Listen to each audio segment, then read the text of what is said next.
دین اور دنیا، دین اور دنیا، دین اور دنیا اسلام کے ساتھ۔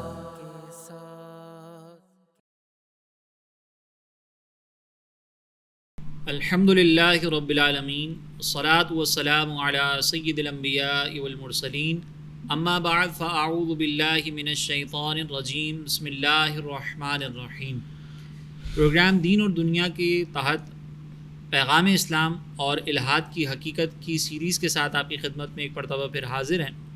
پچھلے پروگرام میں ہم نے اللہ تبارک و تعالیٰ کی محبت اور اس کی اہمیت، اس کے حصول کے طریقے پر بات کرنے کے بعد اس بارے میں گفتگو کی تھی کہ انسان کے ایمان کو نقصان پہنچانے والے کون کون سے امور ہیں، اور اگر ان امور کی بات کی جائے تو ان میں سب سے زیادہ امپورٹنٹ ایک ایسا سبب کہ جو انسان کے ایمان کو نقصان پہنچاتا ہے وہ ہے جہالت۔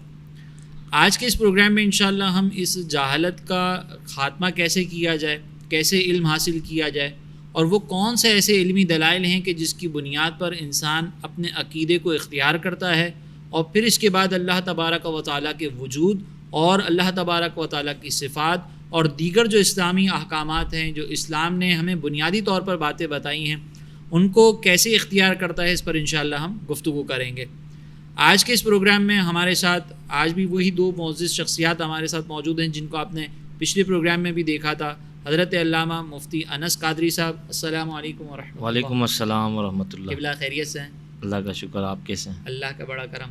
اور دوسری معزز شخصیت جو ہمارے ساتھ موجود ہیں وہ مفتی عرفان مدنی صاحب، السلام علیکم ورحمۃ اللہ۔ وعلیکم السلام ورحمۃ قبلہ خیریت سے ہیں؟ الحمد للہ۔ ناظرین، جیسے میں نے ذکر کیا کہ آج کے اس پروگرام میں انشاءاللہ ہماری جو گفتگو ہے اس کا موضوع ہم اللہ تبارک و تعالیٰ کے وجود پر دلائل اور اسی طریقے سے جہالت کا خاتمہ کیسے کیا جاتا ہے، علم کے حصول کے کیا کیا بنیادی ذرائع ہیں، اس پر انشاءاللہ ہم گفتگو کریں گے۔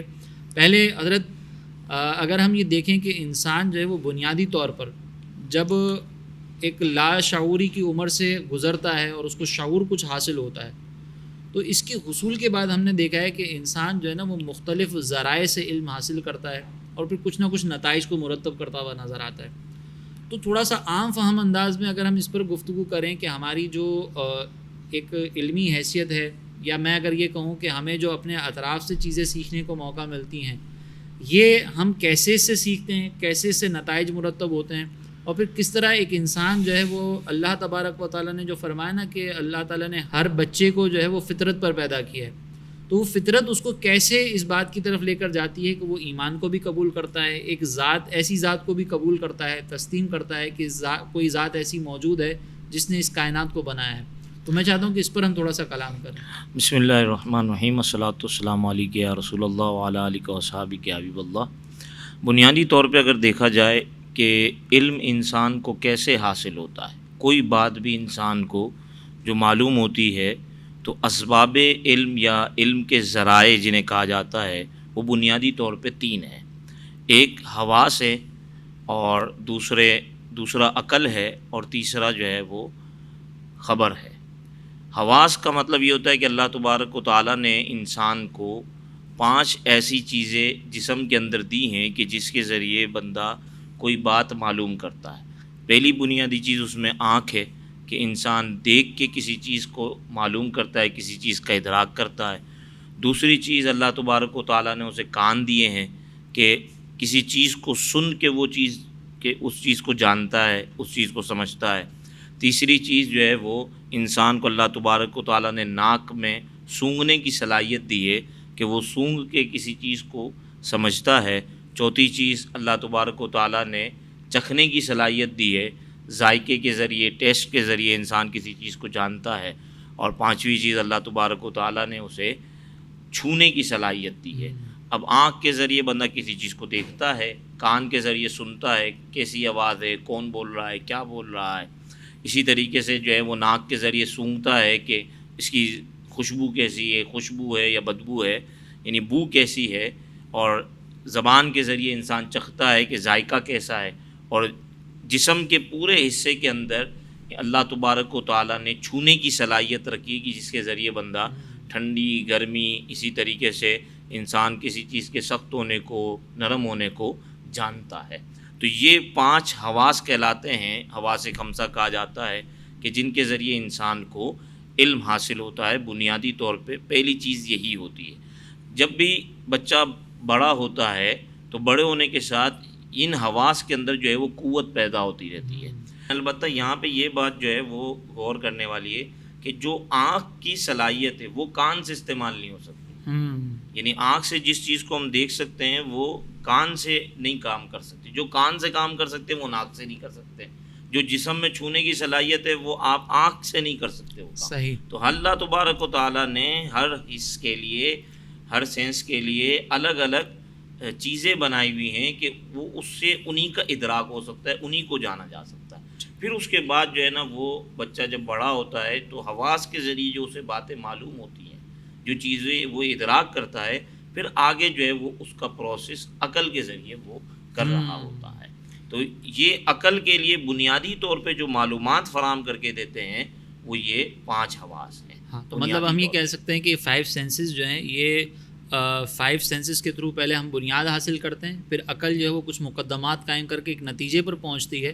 تو جو چیز پہلے ہمیں معلوم نہیں تھی، عقل کے مقدمات سے ہم اس غیر معلوم تک پہنچ جاتے ہیں کہ پہلے یہ معلوم نہیں تھا، پھر ہم نے مقدمات قائم کیے اور ہم اس تک پہنچ گئے۔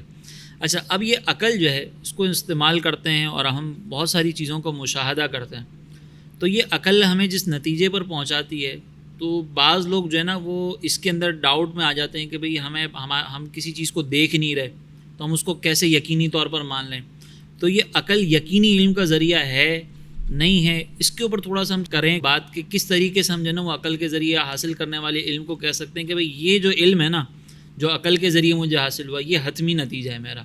اس کے اوپر تھوڑا سا اگر ہم مقدمات پر بات کریں اور پبلک کو سمجھانے کی کوشش کریں کہ عقل ایک ایسا ذریعہ ہے کہ جس کے تھرو ہم جو ہے وہ یقینی نتائج تک پہنچ سکتے ہیں۔ ٹھیک ہے، مسئلہ یہ ہے کہ پہلے جو حضرت نے کلام کیا حواس خمسہ پر کہ حواس خمسہ بھی حصول علم کا ذریعہ ہے، اس کے ساتھ دوسرا انہوں نے کہا کہ عقل ہے، تیسرا خبر صادق، پھر خبر صادق میں خبر متواتر ہے، خبر رسول یہ آ جاتی ہے۔ پہلا تو حواس کے ذریعے سے علم حاصل ہوتا ہے، اس کا مطلب یہ کہ سب سے پہلے ایک شخص اگر اللہ تبارک و تعالیٰ کی معرفت حاصل کرنا چاہتا ہے تو وہ حواس کے ذریعے سے حاصل کرے گا۔ کائنات کا مشاہدہ کرنا، کائنات میں ہونے والے امور کا مشاہدہ کرنا، جو کچھ ہم دیکھ رہے ہیں، ہم اپنی آنکھوں سے کچھ دیکھتے ہیں تو ہمیں علم حاصل ہوتا ہے، ہم اپنے کانوں کے ذریعے کچھ سنتے ہیں تو علم حاصل ہوتا ہے۔ تو اس کا مطلب یہ کہ حواس خمسہ ان کے ذریعے سے ہمیں اللہ تبارک و تعالیٰ کی معرفت حاصل ہوتی ہے۔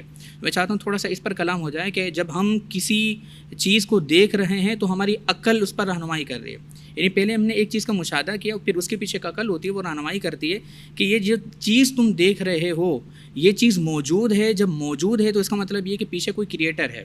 مثلا یہ کپ میرے سامنے موجود ہے، میں نے اس کا مشاہدہ کیا ہے، اب جب میں اس کا مشاہدہ کروں گا تو اس کے ساتھ ایک اور حقیقت سامنے واضح ہو جائے گی کہ یہ کپ میرے سامنے موجود ہے، اس کا نتیجہ یہ نکلا، عقل رہنمائی کرے گی یہ موجود ہے، تو اس کا مطلب یہ ہوا کہ کوئی نہ کوئی کریٹر اس کا ہے۔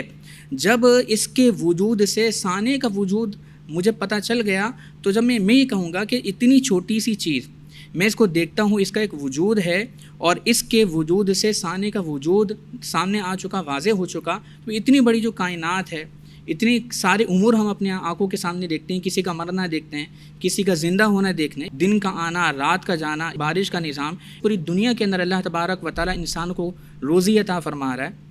تو یہ پوری دنیا کا جو نظام ہے ہم اس کو مشاہدہ کرتے ہیں، مشاہدہ کرنے سے ہماری عقل رہنمائی کرتی ہے کہ یہ سارا کا سارا نظام ایک تو موجود ہے، جب موجود ہے تو پیچھے کریٹر ہے، کیونکہ کوئی چیز بغیر کسی بنانے والے کے نہیں بن سکتی۔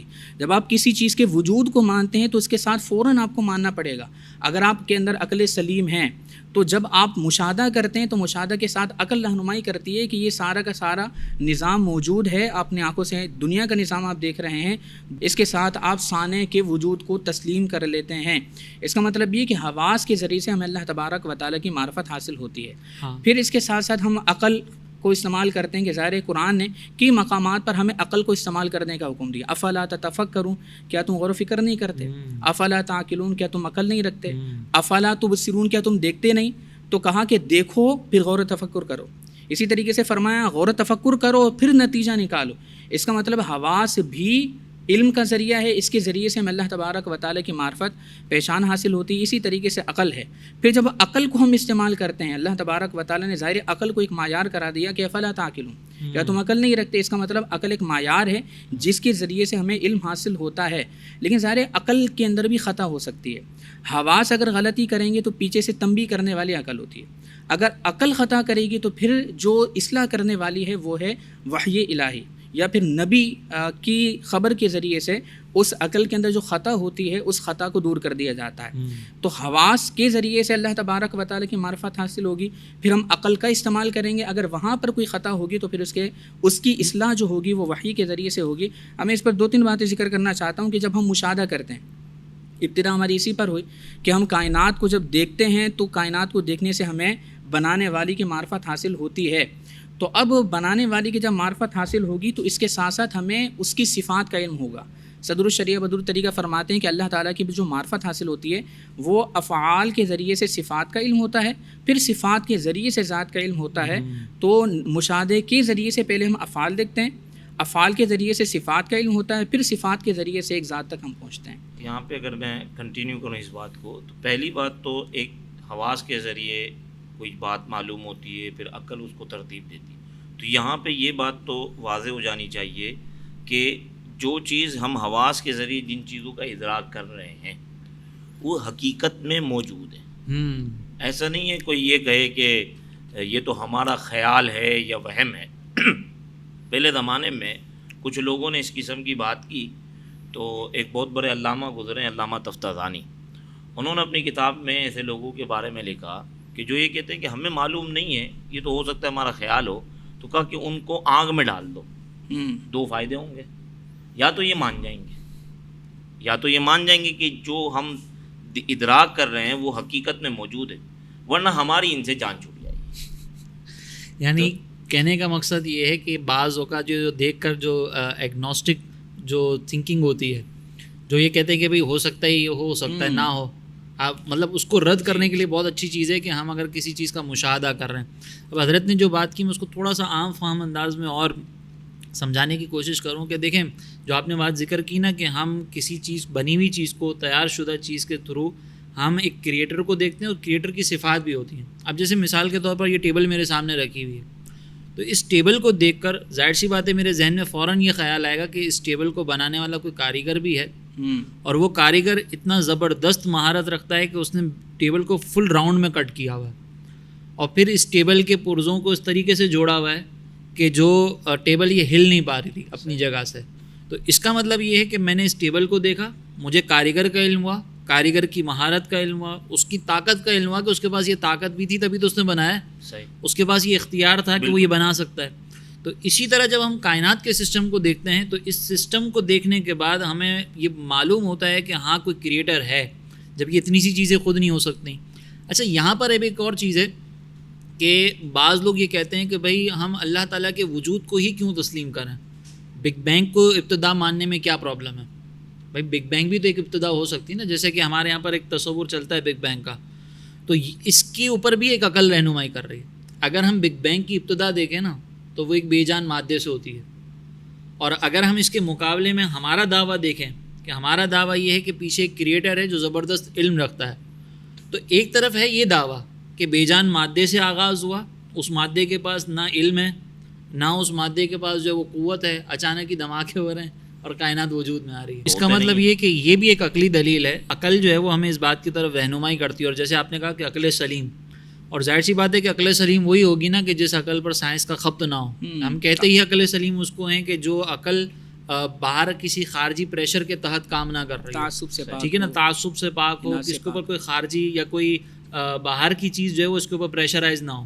یعنی ہم ٹوٹلی جو ہے نا وہ کسی چیز کے بغیر نتائج کو مرتب کریں. پھر سائنس بھی یہ جو اتفاق کی بات آپ نے کی نا، اب جیسے ہمارے یہاں مشہور ہے کہ بھئی وہ سیب گرنے کے بعد جو ہے نا وہ اس کا سبب نکالا تو گریویٹی نکالا. ابھی ہم اس پہ بات نہیں کر رہے کہ گریویٹی ہے یا نہیں، یہ ایک طرف کرتے ہوئے سائنس نے اس کا کوز تو نکالا نا. بالکل، یہ جو سیب ٹوٹنے کے بعد نیچے آیا اس کا کوز تو بیان کیا نا، اور وہ بھی اندیکھا ہے. ہاں وہ ٹھیک ہے، لیکن ایک کوز تو بیان ہو رہا ہے نا کہ اس کا کوئی نہ کوئی سبب ہے تبھی تو نیچے آیا ہے. بالکل. اگر اس کا سبب نہ ہوتا تو یہ اوپر چلے جاتا.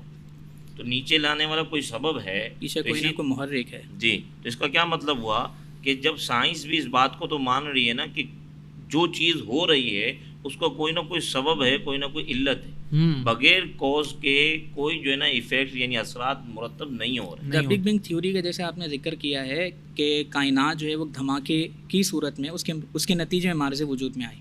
تو پہلی بات تو یہ ہے کہ دا بگ بینگ تھیوری کیا ہے. سائنس کی ساری بنیاد تو مشاہدات و تجربات پر ہے. تو کس نے جا کر یہ دیکھا تھا کہ ایک دھماکہ ہوا, دھماکے کی صورت میں اس کے نتیجے میں یہ دنیا مارز وجود میں آئی ہے. تو اس کا مطلب یہ ہے کہ یہ ایک مفروضہ ہے, اور مفروضے کی وہی حیثیت ہوتی ہے جیسا کوئی کسی چیز کے بارے میں تصور قائم کر لے کہ بھائی ایسا ہوا ہوگا. تو جب آپ اس کو مفروضہ کہتے ہیں, نظریہ آپ کا یہ نظریہ ہے, یہ آپ نے مشاہدہ نہیں کیا, آپ نے اس پر تجربہ نہیں کیا, تو یہ دھڑام کر کے گر جاتا ہے. اچھا, اب دوسری بات اس پر یہ ہے کہ ایک بے جان مادہ خود بخود کیسے مارز وجود میں آ سکتا ہے. جیسے یہ لوگ کہتے ہیں کہ فطرت میں ایک آٹومیٹک نظام ہے کہ اس سے کئی ہزار ذرات پیدا ہوتے ہیں اور پھر وہ چیزیں اس سے مارز وجود میں آتی ہیں. سوال یہ ہے کہ آٹومیٹک نظام کے ذریعے جو کوئی چیز متحرک ہوتی ہے وہ کیا خود بخود متحرک ہوتی ہے؟ اس کے پیچھے کوئی نہ کوئی انرجی, کوئی نہ کوئی طاقت ہے, کوئی علت ہے کہ جو اس کو متحرک کرتی ہے, پھر اس سے دیگر چیزیں مارز وجود میں آتی ہیں. یعنی بگ بینگ کے جو کازز ہوئے ہیں جی, اب اس کے لیے کہتے ہیں کہ اس میں کچھ گیسز ایسی تھیں, کچھ اس طرح کے, تو وہ گیسز کہاں سے, یہ بھی تو سوال ہے نا. اس کے پیچھے کوئی نہ کوئی طاقت ہے. اسی لیے اب ایک طرف یہ دعویٰ ہو اور ایک طرف ہمارا دعویٰ ہو کہ ایک علم رکھنے والی ذات, ایک حیات سے متصف ذات, ایک زبردست قدرت رکھنے والی ذات, وہ اس کائنات کے وجود کا سبب ہے. تو میرے خیال میں یہ عقل جو ہے نا وہ زیادہ تسلیم کرتی ہے. اور عقل کا ایک اصول ہوتا ہے کہ جب عقلی دلائل دیے جا رہے ہوتے ہیں نا, اور عقل کسی نتیجے پر پہنچے کسی دلیل کی روشنی میں, تو اس نتیجے کو رد کرنے کے لیے اگر کوئی دوسری عقلی دلیل نہ ہو تو پھر یہ نتیجہ ثابت مانا جاتا ہے. بالکل. تو اب ہم جب کائنات میں مشاہدہ کرتے ہیں, کائنات پہ غور و تفکر کرتے ہیں, تو یہ نتیجہ ہمارے سامنے آتا ہے کہ اس کائنات کو بنانے والی ذات جو ہے وہ علم رکھنے والی ذات ہے, قدرت رکھنے والی ذات ہے, جس کو ہم یہ کہتے ہیں کہ وہ خدا ہے. ٹھیک ہے, ایک تو یہ ہے نا, ایک تو مفروضہ ہے, ایک ہے مشاہدہ, ایک صرف ہماری سوچ کا نتیجہ ہے, ایک ہے مشاہدہ ہے. اب دا بگ بینگ تھیوری یہ صرف ایک مفروضہ ہے, اور دوسری طرف ہم اپنے مشاہدات کو دیکھتے ہیں. کائنات کا حسن تنظیم ہے, کائنات کا حسن تخلیق ہے.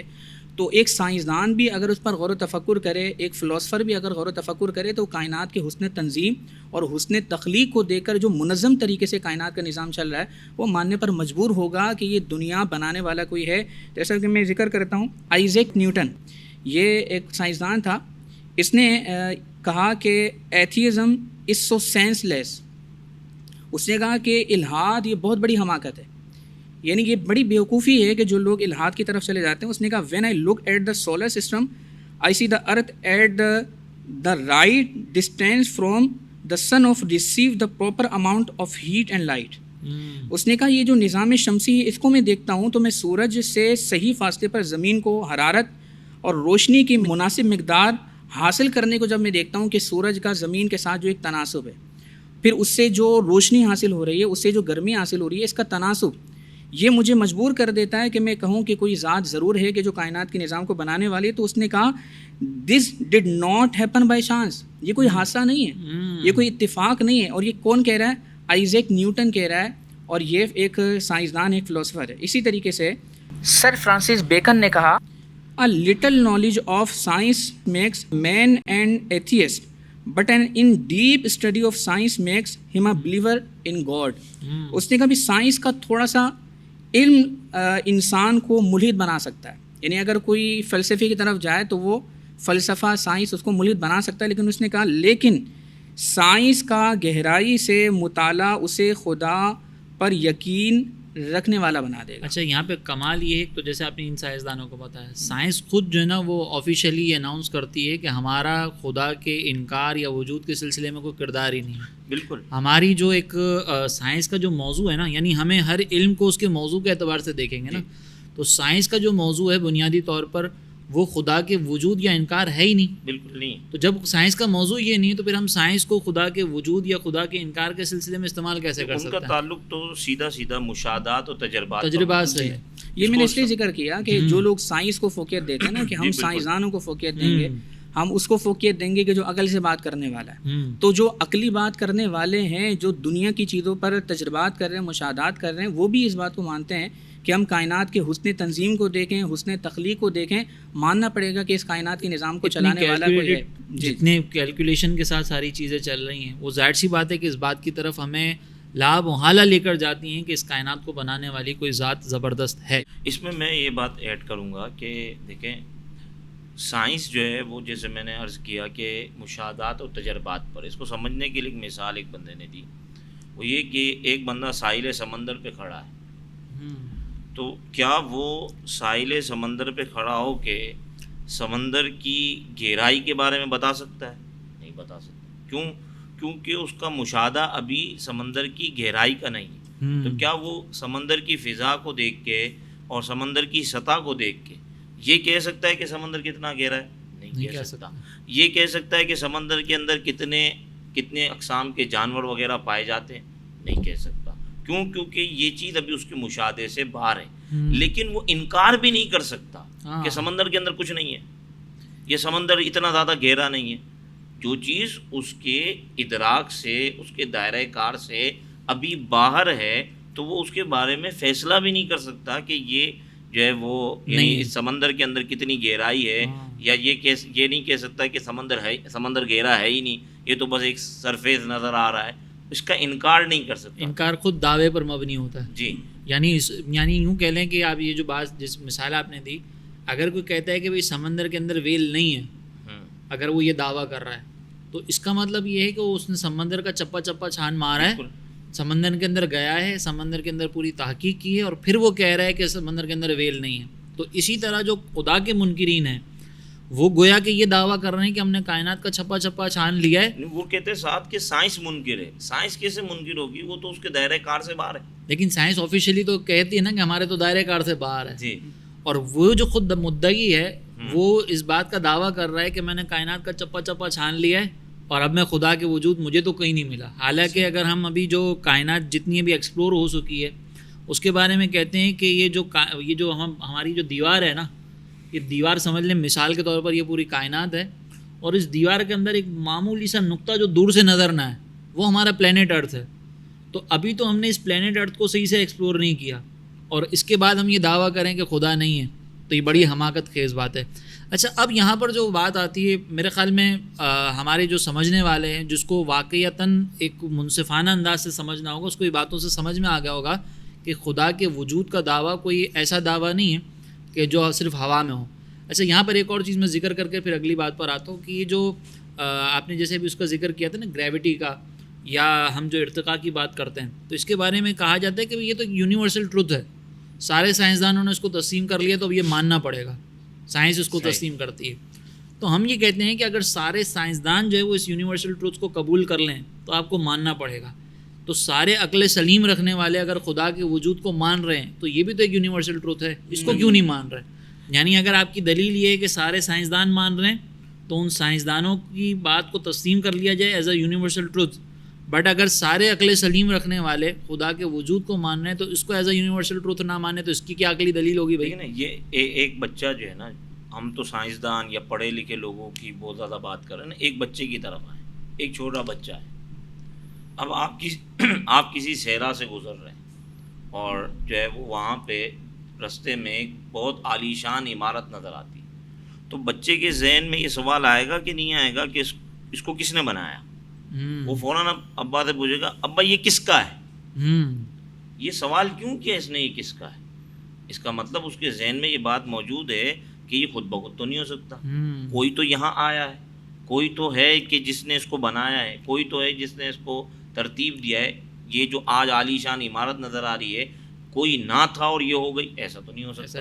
تو اس کا مطلب یہ ہوا کہ ایک بچہ بھی اپنے اندر اس بات کی صلاحیت رکھتا ہے کہ کوئی بھی چیز موجود ہے، اس کو پیدا کرنے والا، اس کو موجود رکھنے والا، اس کو بنانے والا کوئی ہے. اسی طریقے سے آپ دیکھیں، آپ جو ہے وہ گھر میں گئے، آپ نے فرض کر لیں کتاب جو ہے نا وہ ایک جگہ پہ رکھی، آپ اٹھ کے گئے، دوبارہ آئے، یہ کتاب یہاں پڑی تھی. اب آپ بولو گے کہ نہیں بولو گے کہ یار کوئی آیا ہے، اس کا مطلب میں نے تو یہاں رکھی تھی، یہ کس نے رکھی یہاں پہ؟ خود بخود تو نہیں ہو سکتی. تو یہ ایک ایسی بدیہی بات ہے کہ جس کا انکار کرنا بے وقوفی پر مبنی ہے، بالکل اس کے علاوہ تو کچھ نہیں ہو سکتا. بالکل ایسے ہی. اور اچھا اسی یہاں لیے پر حضور علیہ السلام نے وہ حدیث پاک میں فرمایا کہ کل مولود یولد علی الفطرہ، ہاں کہ ہر بچہ فطرت پر پیدا ہوتا ہے، کہ اس کے اندر فطری طور پہ یہ بات موجود ہے کہ اس کو کوئی بنانے والا ہے، اس کو کوئی خالق ہے، اس کا کوئی مالک ہے جس کے آگے اسے سجدہ ریز ہو جانا ہے. بالکل. اچھا یہاں پر کوئی واقعتاً حق کو قبول کرنے والا ہو نا، جیسے امام اعظم کے دور میں تھا، امام اعظم کا بھی اسی طرح کے ایک ایتھیسٹ سے مناظرہ تھا. تو وہ ایتھیسٹ جب آیا تو امام اعظم اس کے پاس گئے تو امام اعظم نے کہا کہ مناظرے سے پہلے ایک بات میں کروں گا کہ میں بھی جب آ رہا تھا نا تو دریا کے کنارے میں کھڑا تھا، اچانک لکڑیاں جمع ہوئیں، کشتی تیار ہوئی خود بخود، پھر میں اس کشتی میں سوار ہوا، وہ کشتی خود بخود چلی اور وہ مجھے تم یہاں تک پہنچا کر آ گئی. تو اس ملحد نے سامنے سے یہ کہا کہ یہ کیسے ہو سکتا ہے؟ تو امام اعظم نے جواب میں یہی کہا تھا کہ ایک کشتی خود سے تیار نہیں ہو سکتی، تم اس کائنات کے وجود کو خود بخود تیار ہونے کے بارے میں کہہ رہے ہو. اچھا اب تو یہ بات میرے خیال میں بہت سیر حاصل طور پر ہم نے اس پہ گفتگو کی، سمجھ بھی آ گئی ہوگی. اب سوال یہ ہے کہ ہماری عقل نے چلیں اس بات کی طرف تو نشاندہی کر دی کہ خدا ہے. اب یہ جو ہے نا کہ ہم ایک خدا کو مانتے ہیں، ایسا نہیں کہ کوئی ہوائی نظریہ ہو، اس پر بھی ہماری عقل دلالت کرتی ہے، اس پر بھی ہماری عقل جو ہے وہ اس بات کی طرف نشاندہی کرتی ہے. وہ جیسے ہم علمی طور پر اگر بات کریں تو برہان تمانو جو ہے وہ ایک زبردست دلیل ہے اس کے اوپر. تو میں چاہ رہا ہوں کہ آپ دونوں تھوڑا سا اس کو عام فہم انداز میں جو ہے نا وہ عوام کو سمجھائیں کہ یہ اللہ تبارک و تعالیٰ نے بھی ہمیں اس کے بارے میں ارشاد فرمایا کہ لو کان فیہما آلہۃ الا اللہ لفسدتا، کہ اگر زمین اور آسمان میں اللہ تبارک و تعالیٰ کے علاوہ کوئی اور الہ ہوتا، کوئی اور خدا ہوتا تو یہ تباہ ہو جاتے. وہ کیسے تباہ ہو جاتے؟ اگر مثال کے طور پر ایک خدا چلا رہا ہے، ایک خدا کے تحت ہی نظام چل رہا ہے، اس کی مرضی سے، اس کی قدرت سے ہی نظام چل رہا ہے، تو اگر مثال کے طور پر ہم ایک خدا کے وجود کو تسلیم کر کے کہتے ہیں کہ یہ کائنات چل سکتی ہے، اس کائنات کا سسٹم چل سکتا ہے، تو کثیر خدا ان کی وجود پر کیا ایسا نقصان ہے کہ جس کی بنیاد پر اللہ نے یہ فرمایا کہ زمین اور آسمان تباہ ہو جاتے ہیں؟ دیکھیں اگر ایک سے زائد خدا کو اگر ہم فرض کر لیں کہ ایک سے زائد خدا ہیں، تو اب اگر ایک سے زائد خدا ہیں تو اب مثال کے طور پر ایک خدا ارادہ کرے گا زید کے متحرک ہونے کا کہ زید حرکت کرے، اور دوسرا خدا مثال کے طور پر ارادہ کرے گا کہ زید ساکن رہے. اب یہ دو خدا اگر تصور کر لیے جائیں بالفرض، ایک خدا ارادہ کرتا ہے کہ زید متحرک ہو، زید حرکت کرے، اور دوسرا ارادہ کرتا ہے کہ زید ساکن رہے، اور زید کا حرکت کرنا بھی ممکن ہے اور زید کا ساکن رہنا بھی ممکن ہے. تو اب اگر ایک خدا ارادہ کرتا ہے ایک ہی وقت میں کہ زید حرکت کرے اور اسی وقت میں دوسرا خدا ارادہ کرتا ہے کہ وہ ساکن رہے، تو اب یا تو وہ حرکت کرے گا یا وہ ساکن رہے گا، کیونکہ ایک ہی وقت میں حرکت و سکون یہ محال ہے. ٹھیک ہے نا. اب اگر ایک خدا کا ارادہ ہے زید متحرک ہو، دوسرا خدا کا ارادہ ہے کہ زید ساکن ہو جائے، اب دونوں ایک ہی چیز کا ارادہ کریں گے تو یہ تو ہو نہیں سکتا کہ حرکت و سکون بھی ہو، کیونکہ اجتماع ضدین محال ہے. اور یہ بھی نہیں ہو سکتا کہ نہ وہ حرکت کرے، نہ وہ سکون کرے، نہ وہ ساکن رہے، نہ وہ متحرک ہو. تو اب نہ دونوں چیزیں جمع ہو سکتی ہیں، زید کا حرکت کرنا، زید کا سکون، اس کا ہلنا، اس کا ساکن ہونا، یہ دو ایک ساتھ چیزیں جمع نہیں ہو سکتی، اجتماع ضدین محال. اور یہ دونوں ختم بھی نہیں ہو سکتی کہ نہ زید متحرک ہو نہ زید ساکن ہو، کچھ نہ کچھ تو ہوگا. اب اگر یہ تیسری صورت پہ آ جاتے ہیں، ایک نے ارادہ کیا تھا زید متحرک ہو، دوسرے نے ارادہ کیا تھا وہ ساکن ہو جائے، تو اگر ایک کا ارادہ پورا ہو جاتا ہے تو دوسرے کا ارادہ پورا نہیں ہوگا، وہ ہو گیا مغلوب. جس کا ارادہ پورا ہوا وہ ہو گیا غالب. جو مغلوب ہے وہ تو خدا نہیں ہو سکتا، کیونکہ خدا تو وہ ہے کہ جو ہمیشہ غالب رہتا ہے. نتیجہ یہ نکلا کہ خدا صرف ایک ہے اور وہ اللہ تبارک و تعالیٰ. اس کو اگر اور آسان الفاظ میں، جیسے آپ نے تو ماشاءاللہ بہت اصطلاحات میں، یہ اس لیے اصطلاحات بھی ضروری ہیں کہ ہم تھوڑا سا جو ایسے افراد ہیں کہ جو ان اصطلاحات کی بنیاد پر چیزوں کو سمجھتے ہیں اس کو بھی بیان کریں. لیکن اگر میں عام فہم انداز میں اس کو اگر لے کر جاؤں، فار ایگزامپل اگر ہم دیکھ لیں کہ میں اور انس بھائی ہیں، ٹھیک ہے نا. اب میں جو ہے نا وہ میں اور انس بھائی چاہتے ہیں کہ ایک ادارہ چلے ہمارا، ٹھیک ہے نا. اب ایک ادارہ ہم نے چلانا ہے اور اس میں ہم نے یہ سوچا ہوا تھا کہ بھئی آپ بھی جو ہے نا وہ اس ادارے کے ہیڈ، میں بھی اس ادارے کا ہیڈ. اب جب ہم ہیڈ کا تصور کرتے ہیں نا تو ہر ہیڈ جو ہے اس کے پاس اختیارات برابر ہونے چاہیے. بھائی ہم دونوں برابر لیول کے ہیں نا، بالکل. تو آپ خود مختار، میں بھی خود مختار، ٹھیک ہے نا. آپ کے اپنے معاملات، میرے اپنے معاملات. اب جب ہم دونوں کو اختیارات برابر دے رہے ہیں تو کہیں نہ کہیں پاسبل ہے کہ ہماری رائے کے اندر اختلاف رہے گا، ٹھیک ہے نا. کیونکہ آپ کے سوچنے سمجھنے کی صلاحیت الگ، میرے سوچنے سمجھنے کی صلاحیت الگ، تو اختلاف تو ہو سکتا ہے. اب جب اختلاف ہوگا، رائے کا اختلاف، تو کسی ایک کی رائے پوری ہوگی. یہ والا قانون بنے گا جو انس بھائی کہہ رہے ہیں، یا وہ قانون بنیں گے جو میں کہہ رہا ہوں. اگر انس بھائی والا قانون پورا ہو جاتا ہے تو اس کا مطلب یہ کہ میں نے جو ہے نا وہ ہتھیار ڈال دیے. بالکل. اور جب میں نے ہتھیار ڈال دیے تو میں نے اس بات کی طرف نشاندہی کر دی, میں نے اس بات کی طرف اشارہ کر دیا کہ انس بھائی جو ہے وہ بہت بڑی شخصیت کے حامل ہیں اور میں ادنا شخصیت کا حامل ہوں, جو کہ حقیقت ہے. تو اب جو ہے نا یہاں پر اس مثال کو اگر ہم سامنے رکھیں تو خدا کا جو تصور ہم نے کیا ہے, خدا قادر مطلق ہے, بے شک وہ سب سے زیادہ قدرت رکھنے والا ہے, وہ کسی کے آگے ہتھیار ڈالنے والا نہیں ہے. اب اگر ہم ایسی ہی دو شخصیات مان لیں, ایسی ہی دو ذوات کو تسلیم کر لیں کہ دونوں قادر مطلق ہیں, کسی کے آگے ہتھیار ڈالنے والے نہیں, تو کائنات کے سسٹم میں جو فیصلے ہونے ہیں تو اب یہ دونوں اختیار مکمل رکھ رہے ہیں, ارادے میں آزاد ہیں, تو ظاہر سی بات ہے کہ اب ارادے میں جب آزاد ہے تو وہ اختلاف تو ممکن ہے. صحیح. ٹھیک ہے نا, دونوں کے اختلاف. اب جب اختلاف ممکن ہے تو کسی ایک کا ارادہ پورا ہوگا, جس کا ارادہ پورا ہوگا وہ غالب ہے, وہ ٹاپ ہے, اور جس کا ارادہ پورا نہیں ہوگا وہ مغلوب ہے, اور جو مغلوب ہے وہ خدا نہیں ہو سکتا.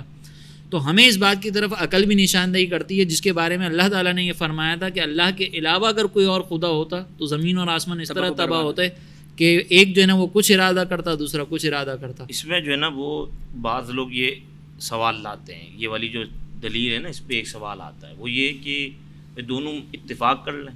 آپ یہ کیوں کہتے ہو کہ اختلاف پیدا ہوگا؟ دونوں متفق ہیں کائنات کے نظام چلانے پہ. اگر دو خدا فرض کر لیے جائیں تو دونوں متفق ہیں. تو ہم یہ کہتے ہیں کہ دونوں جو اتفاق کر رہے ہیں, تو پہلی بات تو یہ ہے کہ ایک چیز فرض کریں اس چیز نے حرکت کی ہے, حرکت کرنے میں یہ دونوں, اگر تم کہتے ہو کہ دونوں متفق ہے تو ہم کہتے ہیں کہ یہ بتاؤ کہ دونوں مؤثر ہیں اس کے اندر, یا اس نے ایک کا اثر کو قبول کیا. اگر تم کہتے ہو دونوں کا اثر کو قبول کیا تو پھر نظام کائنات برباد ہو جاتا. کیوں؟ کیونکہ وہ اپنے نظم و نسق سے ہٹ جاتا. اگر دو قوتیں ایک ساتھ جو ہے نا ایک ہی چیز پہ آ جائیں تو یہ تو نہیں ہو سکتا, جس کو توارد العلتین کہتے ہیں. تو یہ نہیں ہو سکتا کہ دو مؤثر ایک ہی وقت میں ایک ہی اثر کریں. تو اب سوال تو ہوگا نا یہ اس کے اثر سے ہوا ہے یا اس کے اثر سے ہوا ہے. بالکل ایسے ہی. ایک یہ. دوسرا یہ کہ کسی نہ کسی انداز میں سوال یہ ہوگا کہ فرض کر لیں کہ دونوں متفق تو ہو گئے, لیکن عجز کا امکان باقی ہے یا نہیں ہے. عجز کا امکان اس صورت میں کہ ہیں دونوں متفق, فرض کر لیں اگر مخالفت کر لیتے تو, کیونکہ کر تو سکتے, امکانات تو ہیں. عجز کا امکان ہے نا. تم نے کہہ دیا کہ بھائی دونوں نے اتفاق تو کر لیا, لیکن عجز کا امکان تو ہے. اللہ تبارک و تعالیٰ کے لیے عجز کا امکان بھی محال ہے. عجز ہو ہی نہیں سکتا اس کی بارگاہ, وہ ذات خدا ہو ہی نہیں سکتی جس کے لیے عجز ممکن ہے. اس لیے اتفاق والی بھی کوئی صورت نہیں نکلتی. اس کو ایک وہ بڑھیا والی مثال دی جاتی ہے ہمارے یہاں کہ ایک بڑھیا کے پاس ایک شخص آیا, کہا کہ بڑھیا صرف زندگی بھر چکی چلائی یا خدا کی معرفت بھی حاصل کی. وہ کہتی ہے کہ ہاں میں نے خدا کی معرفت حاصل کی ہے. تو کہا کیسے؟ کیسی چکی سے. کہا کیسے؟ کہ کہا یہ میں چکی چلاتی ہوں تو چلتی ہے, نہیں چلاتی تو نہیں چلتی. تو اس کا مطلب کیا ہے کہ جب یہ چکی نہیں چل سکتی میرے چلائے بغیر تو یہ نظام کائنات کیسے چل سکتا ہے؟ پھر وہ سوال کرتا ہے کہ بڑھیا یہ بتا خدا اگر ہے تو وہ ایک ہے یا دو ہے؟ کہا ایک ہی ہے. کہا کیسے؟ اگر دو ہوتے ہیں تو یا تو جیسے میں یہ چکی چلا رہی ہوں تو اسی چکی سے پتہ چلتا ہے کہ خدا ایک ہے, کیونکہ میں ایک سم سے چلاؤں گی تو دوسری اگر ہوتی تو وہ دوسری سم سے چلاتی, دوسری سم سے چلاتی چکی ٹوٹ جاتی. یا ہم دونوں ایک ہی سم سے چلاتے تو اس کے اندر دو مؤثر ایک ساتھ اثر کرتے, دو قوتیں, رفتار بڑھ جاتی, پھر نظام ہٹ جاتا. تو یہ حسن نظام بتا رہا ہے کہ چلانے والا ایک ہے. ہاں, ورنہ یہ فساد والی جو آپ نے مثال دی کہ فساد اس طرح ہوتا. اچھا, اب آخر میں بس اس پر ہم چونکہ ہمارا وقت بھی جو ہے وہ تھوڑا سا سمٹ رہا ہے, اب ہم اس بات پہ تھوڑا سا گفتگو کریں کہ بعض اوقات جو ہے نا وہ لوگ یہ بھی سوال کرتے ہیں کہ بھئی اگر ہر چیز کو بنانے والی کوئی ذات ہے تو پھر اللہ تعالیٰ بھی تو موجود ہے, تو اس کو بنانے والا کون؟ جیسے کہ حدیث میں بھی سرکار علیہ الصلوۃ والسلام نے اس سوال سے تو منع فرمایا, لیکن اس سوال سے منع کرنے کی وجہ کیا ہے اور ہم اس کا کیا جواب دیتے ہیں کہ بھئی اللہ تبارک و تعالیٰ کو کسی نے نہیں بنایا تو کیوں اس کے اوپر کیا خرابی آتی ہے عقلی طور پر. میں چاہتا ہوں اس پر ہم اپنی بات کو سمیٹیں. دیکھیں, جو جس حدیث پاک کی طرف آپ نے اشارہ کیا کہ سید عالم صلی اللہ علیہ وسلم فرماتے ہیں کہ شیطان تمہارے پاس آئے گا اور وہ کہے گا کہ اس کو کس نے پیدا کیا, اس کو کس نے پیدا کیا, اس کو کس نے پیدا کیا. پھر جب تم سب کے جواب دو گے تو آخر میں کہے گا کہ یہ بتاؤ خدا کو کس نے پیدا کیا. تو جب یہ سوال کرے تو تم یہ کہہ دینا کہ اعوذ باللہ من الشیطان, یعنی اس سے پناہ مانگنا. تو سید عالم صلی اللہ علیہ وسلم نے یہ جو سوال ہے کہ خدا کو کس نے پیدا کیا, اس کا جواب ارشاد نہیں فرمایا بلکہ پناہ مانگنے کا کہا. اس کی وجہ یہ ہے کہ جواب کے لیے سوال کا درست ہونا ضروری ہے. بالکل. اگر جو ہے وہ جواب درست نہیں ہے، اگر سوال درست نہیں ہے تو جواب جو ہے وہ درست نہیں آ سکتا. جیسے فرض کر لیں ایک بچہ ہے وہ 5ویں جماعت میں پڑھ رہا ہے، اس کو کوئی کہے کہ بچہ آپ یہ بتاؤ آپ نے میٹرک کہاں سے کی، تو کہے گا میں نے میٹرک ہی نہیں کی، کیسے بتاؤں گا کہ میٹرک کہاں سے کی. بالکل. تو یہ وہ اس سوال کا جواب نہیں دے گا. وہ جواب نہیں دے رہا، دیکھو اس کو آتا نہیں ہے، اس کو جواب پتہ نہیں ہے. تو جواب کے لیے سوال کا درست ہونا ضروری ہے، اور یہ سوال ٹھیک نہیں ہے. اس کی وجہ یہ ہے کہ اللہ تبارک و تعالیٰ خالق کائنات ہے، کریٹر ہے. اللہ تبارک و تعالیٰ مخلوق نہیں. اگر ہم یہ کہیں کہ اللہ تبارک و تعالیٰ، اللہ کی پناہ، اللہ تعالیٰ مخلوق ہے، تو پھر سوال ہوگا کہ اللہ کو کس نے بنایا. جو کریٹر ہے وہ خود جو ہے وہ کریشن نہیں ہے. کریشن ہو تو پھر سوال ہوگا کہ اس کو کریٹر کون ہے، لیکن اللہ تبارک و تعالیٰ جو ہے وہ مخلوق نہیں ہے، تو یہ سوال بھی نہیں ہو سکتا. صحیح. تیسری بات یہ ہے کہ جو لوگ یہ سوال کرتے ہیں یہاں پہ کہ اللہ تبارک و تعالیٰ کو کس نے بنایا، یہ تو وہ لوگ سوال کر رہے ہیں جو کائنات کو بغیر کسی کے بنائے مان لیتے ہیں. اور بغیر کسی کے بنائے مان لیتے ہیں تو پھر تم خدا کو بغیر کسی کے بنائے کیوں نہیں مان سکتے؟ ایسا ہی ہے. بالکل. یہ ایک مغالطہ ہے، یعنی ایک ہماری طرف سے ایک الزامی سوال ہے ان سے. اچھا، یہ جو آپ نے کہا کہ اگر ہم اللہ تبارک و تعالیٰ کو معاذ اللہ مخلوق تسلیم کریں، معاذ اللہ، تو پھر اس کے لیے ایک کریٹر ہوگا، تو اس میں پھر ایک انفینٹی بھی تو لازم آتی ہے نا، جو عقلی طور پر دور و تسلسل جو ہے وہ بھی تو پھر لازم آتی ہے. میرے خیال میں یہ جو ہم نے آج تک گفتگو کی ہے، ابھی جو ہماری یہ گفتگو ہے اور جو سابقہ سے ہماری آئی ہے، اس میں کافی حد تک جو ہے وہ اس بات کی طرف ہم نے دلائل بھی دیے، کافی حد تک سمجھانے کی بھی کوشش کی کہ بھئی ہم اللہ تبارک و تعالیٰ کے وجود کو کیوں تسلیم کرتے ہیں، ایمان کی حفاظت کے کیا کیا ہمارے ذرائع تھے. میری ناظرین سے گزارش ہے کہ اس پروگرام کو ضرور دیکھیے گا اول تا آخر، اور یہ ہو سکتا ہے کہ آپ کو ایک دفعہ دیکھنے کے بعد جو ہے وہ اس میں دلائل سمجھنے میں تھوڑی سی دقت ہو، لیکن یہ یاد رکھیے گا کہ یہ جو دلائل، جو مسائل آپ کے سامنے ذکر کیے جا رہے ہیں، یہ ہمارے لیے سیکھنا انتہائی ضروری ہے.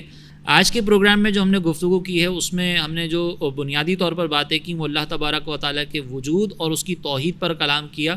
اور آپ ذرا غور کریں کہ ہم نے اب تک جتنی بھی باتیں کی ہیں اس میں ہم نے ابھی صرف عقلی دلائل کے اوپر بات کی ہے.